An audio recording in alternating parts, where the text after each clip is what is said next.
So you didn't start a business so that it could run you. You started this for freedom. So let me ask you a very direct question. How's that going for you? If your calendar currently feels like a trap and it feels like your to-do list is a graveyard of good intentions, it's time for you to stop winging it and start planning with intention. In today's video, I'm going to talk to you about creating your best life with intentional planning. Now, before I was a business coach like I am today, I thought that grinding for 12 hours a day was winning. It meant that I was doing my job, that this is what entrepreneurship looked like. And then I realized that I was busy, but not being productive. I was missing out on my kids' school events. I was missing out on watching them get awards. I was missing out on seeing them perform in their sporting events, dance recitals, and all that. And as a result of that, I was definitely not happy. My wife's resentment started to grow, and it put a strain on my and Emily's marriage because I was simply not a present father. This is not the way that entrepreneurship should look like.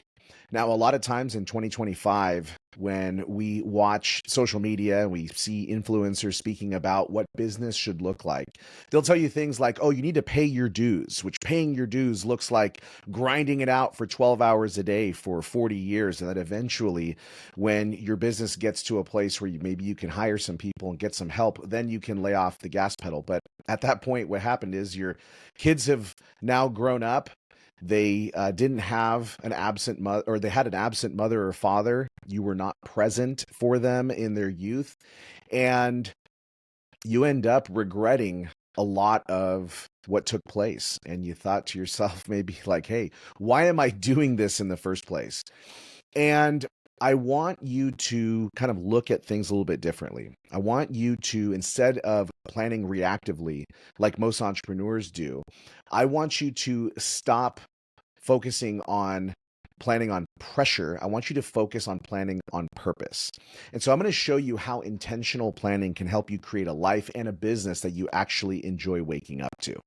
So it's not a nightmare that ends up taking your resources, taking precious time away from your family, but instead can help you be able to actually have it all, where you have the health, the marriage, the spiritual relationship with your creator, the relationship with your children, the relationship with your friends and family. You get to actually do fun things while actually building a successful business. So, what is intentional planning? I want to put a definition on this. Intentional planning means aligning your calendar with your values and your vision, not just what you're obligated to do. It's not simply about blocking time aside in your calendar, but it's about designing your days and your weeks like you actually matter in it. Some of the common mistakes that I oftentimes see with people that I'm working with is that they allow their day to be reactive. They're constantly reacting to the messages that they're receiving from their team members, if they have them, from clients or customers. They're basically reacting to phone calls they're getting, text messages they're getting, social media messages, emails. They're just allowing every waking moment to be dictated by other people. That is a recipe for burnout. It's a recipe for disaster. Also, what I see a lot of business owners doing, and a lot of the clients, when they first come to me and I start working with them, they're cramming every single minute of their day with some type of activity. It can be productive activity, or it might just be activities that are distractions. So it's getting you focused on those things, but it's also helping you build some margin into your calendar, building some margin into your schedule so you're actually able to recover before going from task to task. Because I'll tell you right now, from a performance standpoint, if you are working nonstop, it is taking an immense amount of mental energy and focus. It's relying on willpower for you to just cram all these activities through on a daily basis. And it's leaving very little energy for you for when you finish work.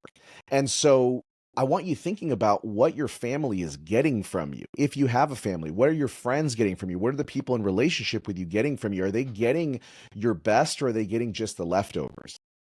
And another thing that I want to help you kind of distinguish in your calendar is so that you have a distinction between doing time. So that's the time that you're actually working on things, and then time that you have to allow yourself to think. Because if your calendar is not blocked off for those things, you won't do those things.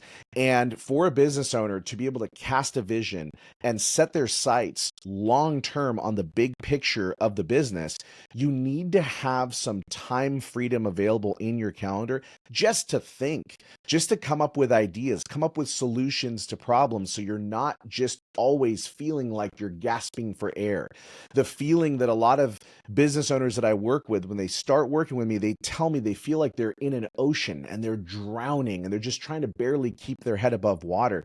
That is not the way that business should be run. It is not the optimal way for your brain to function so you can be at your best at work, be at your best at home. If your calendar does not reflect what matters most to you, it's not planning. All you're doing is just reacting in advance. And you're just simply working from this state of stress. And what I'm finding is a lot of entrepreneurs are just addicted to that stress. And that cycle just compounds itself into never being able to actually have freedom. So we're going to change that for you today. So the first thing I want to talk to you about is there's a three-part framework that I use when I'm working with business owners to help them kind of recraft their schedule. So the first thing is a vision anchor. That vision anchor is starting where you want to go, right? Stephen Covey in the 7 Habits for Highly Effective People, and I reference Stephen Covey a lot if you've seen any of my content.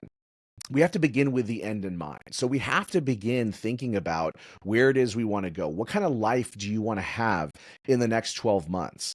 And really, it's as simple as reverse engineering from where you want to go. Otherwise, you're just going to be stuck in today's chaos. The second thing is weekly blueprinting. So we go, 12 months in advance. We're looking at where you want to be, let's say at the end of the year or, a year from now. And then we go into each week. So one of the things that I recommend people do is they have a weekly planning ritual. A lot of my clients like to do this on Sundays, where Sundays is their, kind of more of their day of rest. And then what they're doing is they're locking in their priorities for the week before the week gets super loud. Because we know once Monday hits, then it's reactivity all day long, all week long. We want to get ahead of that by basically being able to plan the week out in advance proactively. So you know what you're doing. And then you're setting up your calendar according to energy and not time.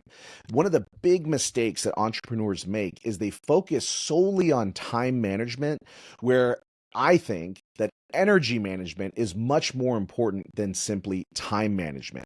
So this involves managing your energy by figuring out when you're going to do deep work, right? That work that only you can do, that relies 100% on your brain so that you can get in and work on the business, right? And be able to figure out what needs to happen to actually move the needle in the business.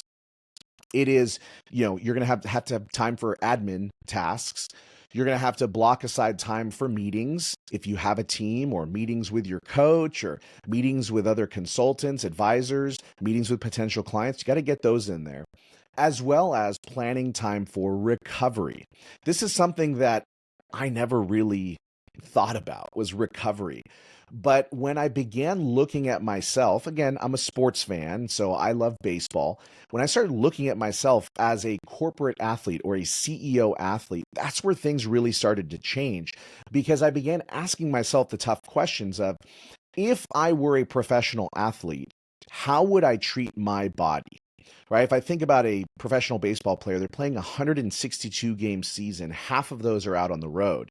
So that means making sure you're getting to bed on time, making sure you're fueling your body properly, making sure that you are, getting massage therapy, that you are seeing the trainer when certain things start to flare up and you start to feel a little bit off, slowing down and backing off a little bit when maybe you're a little bit injured. These things are absolutely essential for entrepreneurs to make sure that they focus on.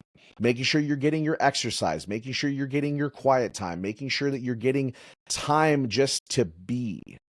And so many of us are hardwired to achieve that we don't take care of that rest and recovery portion. And I'll tell you right now that rest and recovery is just as important for peak performance as it is for you to actually be performing at your best.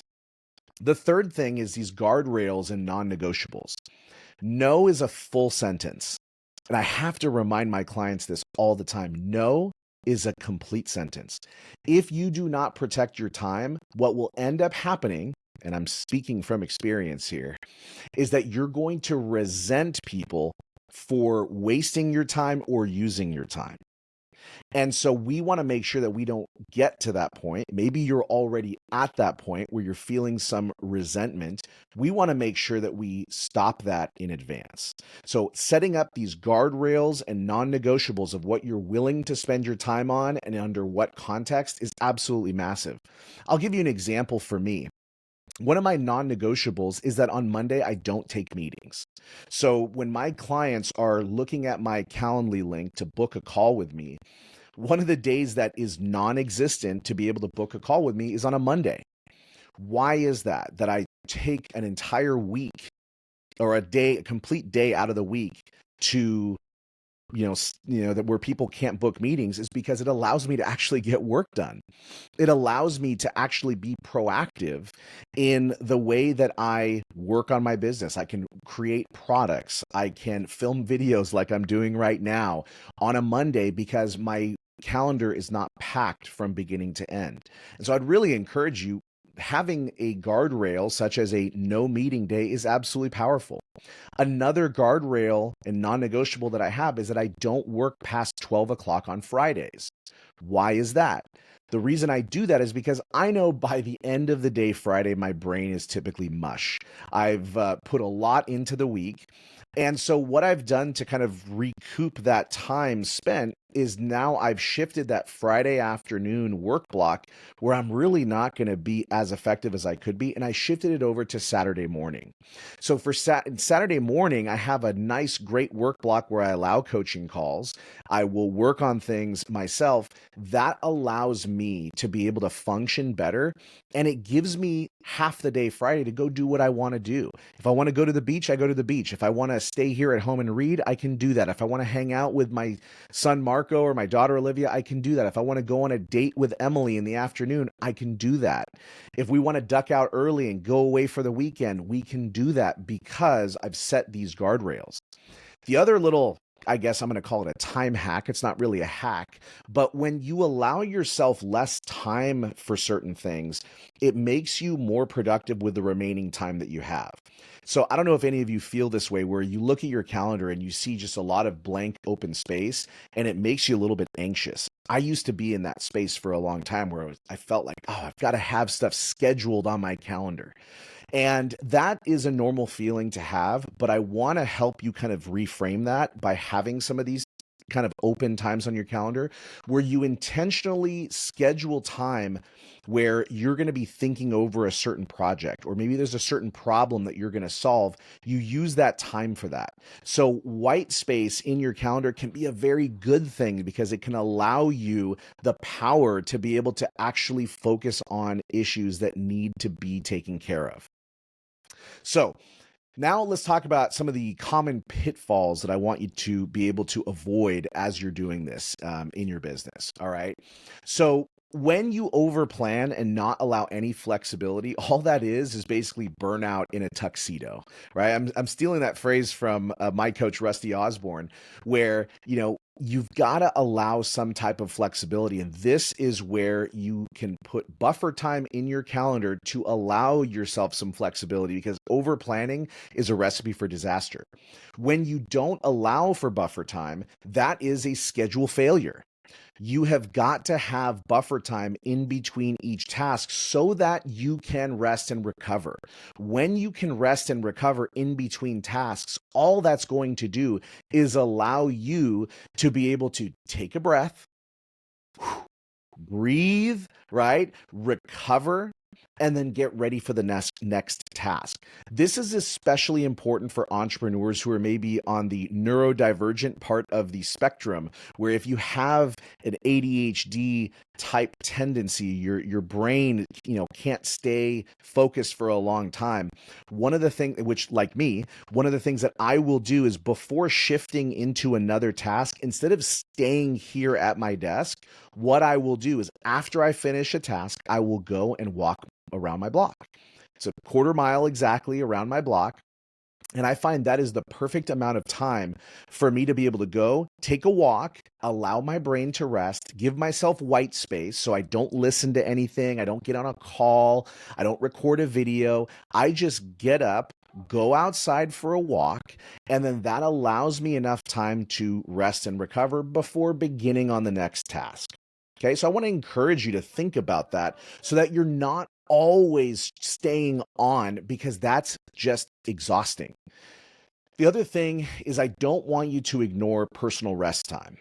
So again, it starts with sleep. And sleep, the first domino that knocks down proper sleep is going to bed on time the night before. Because if you stay up too late, what happens, right? You sleep in the next morning, you cut into your morning work block or your deep work, right? If you get up early, and then the rest of your day is shot and you're just playing catch up. I want you to also not ignore movement time. That's just the fancy word for exercise, right? You've got to make sure your exercise time is blocked off in your calendar so that you can make sure that that is a priority. The most common mistake, the common excuse that I hear from business owners as to why they're overweight and they're not able to exercise is the same excuse that I used, which was, I don't have time to exercise. When am I going to have time to exercise? Well, the thing is, if exercise you tied to a business outcome, you would be more apt to actually complete it. And I'll tell you right now, my income has dramatically increased. It's exponentially increased ever since I made exercise a priority in my life. And so if that's you right now, I'm not saying this to you to help to make you feel bad, but I want you to recognize it as something that's preventing you from reaching your best optimal self. Because if you use time as an excuse not to exercise, you're going to stay stuck in that cycle, and we've got to do that. The other thing too is prioritizing your family, right? Do you have a day that's a non-negotiable for you with regard to spending time with your family? For me, it's on Sundays. Now, I will tell you, it wasn't always that way. It used to be that I would work 7 days a week. This was especially true when I was back in my real estate days when I owned a mortgage company. I had to be doing open houses and going out, meeting real estate agents, connecting with them, staying in front of them. If I had clients who were out, shopping for homes, I had to be available for them to send them pre-approval letters if they wanted to make an offer. And so I was working on weekends. Well, if you're working 7 days a week, when is it that you actually have time for your family? And so I want you to make sure this is something that's a priority. Now, some of you might be looking at this and immediately there's resistance. You're going, Galel, this sounds great in theory, but my life is crazy. My kids are playing travel baseball. My kids are, in gymnastics. They're doing all these things. It is okay to be out of balance for certain seasons. And what I mean by that is, if your kids are playing sports 2 days on the weekend and your weekend is usually your time for recovery, well, why not cut out early on one day to allow yourself time to recover? Why not implement what I've talked about as far as the Friday goes, where you're cutting off work early on a Friday? Everybody's schedule is going to look different. It doesn't have to look like mine does. So just because I tell you that Monday's a no meeting day doesn't mean that you have to do it that way. Maybe it is Wednesday that's your no meeting day. But whatever it is, I want you to figure out what that time block is that you're going to dedicate to your family so that you are not sitting there drowning 7 days a week, because your family deserves the best that you have to give them. I'm telling you right now, as a father of two teenagers, my daughter becomes a teenager in less than 10 days. I'm telling you, I missed out on key moments with my children because I put work over family. And I know the pressure that exists when you're an entrepreneur, but you have to prioritize your family, because when all is said and done, there's none of us who are going to be on our deathbed going, man, man, I wish I'd added an extra zero to my net worth instead of spending time with our kids, right? So I want to make sure that is very prioritized, because otherwise, if you ignore that personal time, you're going to have success that just feels empty. I've been there. I know what it's like to have success, financial success, and still feel empty. And I don't want that for you. It is not fun. So some of the tools that I use, let's talk about like the nitty gritty and actual execution on this stuff. All right. So the tools that I use, right, is I use Google Calendar because I've got multiple email addresses and I have Google tied to them. So that way I have my Google Calendar so that I can see everything all in one place. So sometimes when I'm doing fractional chief marketing officer work, I will, kind of be a part of somebody's business. And so as a result of that, I get a Google Calendar, my invites, they all go in there so I can see all my calendars all in one single place. The other tool that I love to use is Notion. Notion's awesome because you can take Notion anywhere you go. It's a great, easy collaborative tool to be able to collaborate with team members, consultants, coaches. So that way you can put stuff in, they can put stuff in, and you're all on the same page. And then the other thing is just whiteboard journaling, right? Just having some kind of white space where you can journal and get ideas in so that way you can see things in writing. The other tool I love using is Monday.com. Monday is awesome because it allows me to be able to take information and projects and break them down into specific actionable steps. And then I can assign each task to a different person on my team. And so Monday.com is very helpful for me to be able to track and monitor my progress and making sure that nothing is falling through the cracks, right? The last thing you want to be doing is being married to your email and tracking your projects via email and going, okay, wait, what was it that I needed to do for this? Let me go back and reference my email. Instead, you put it all into Monday so you have one single solitary place. Other tools that are similar to Monday's, ClickUp. ClickUp's a great tool. Asana is another great one. Or you can use Trello and having a Trello board where everything gets moved along by the people who are working on that project. My brain, the kind of default setting of my brain is to have it wired for chaos. And so instead, what I do is I build systems that force simplicity. When I force simplicity, that helps me be able to think a lot clearer. Now, this is not simply productivity for productivity's sake. This is about reclaiming your life. And I truly mean that, reclaiming your life. It's about showing your kids, your spouse, your team, what it looks like for you to be truly in control of your life and not the other way around where you're controlled by your business. We don't want that for you. We want you to be proactive so that you can live the life of your dreams and not be married to your business, right? We want to make sure that you are showing people, hey, listen, I'm in control of my life. I'm in control of my business. And everything else, all the demands that exist out there are not controlling me. That is what my hope is for you. Now, if you want more stuff like this, real talk, real strategy, I send it out in my emails every single week. So I want you to go to galel.com. That's GALEL.com. Get on my email list. And what I will show you is how to build the business that you want with less stress and a hell of a lot more joy. That's what truly, truly matters in life, is having that joy, that happiness, because we are here on this earth for a very finite time. It flies by faster than you can imagine. And I want to make sure that you are living the happy life, living on purpose. So if this was helpful, do me a favor, subscribe to my YouTube channel, give me a like, leave a comment, and let me know what other content would be helpful for you to be able to help you in this entrepreneurial journey. Thanks so much for watching, folks, and I'll see you next week.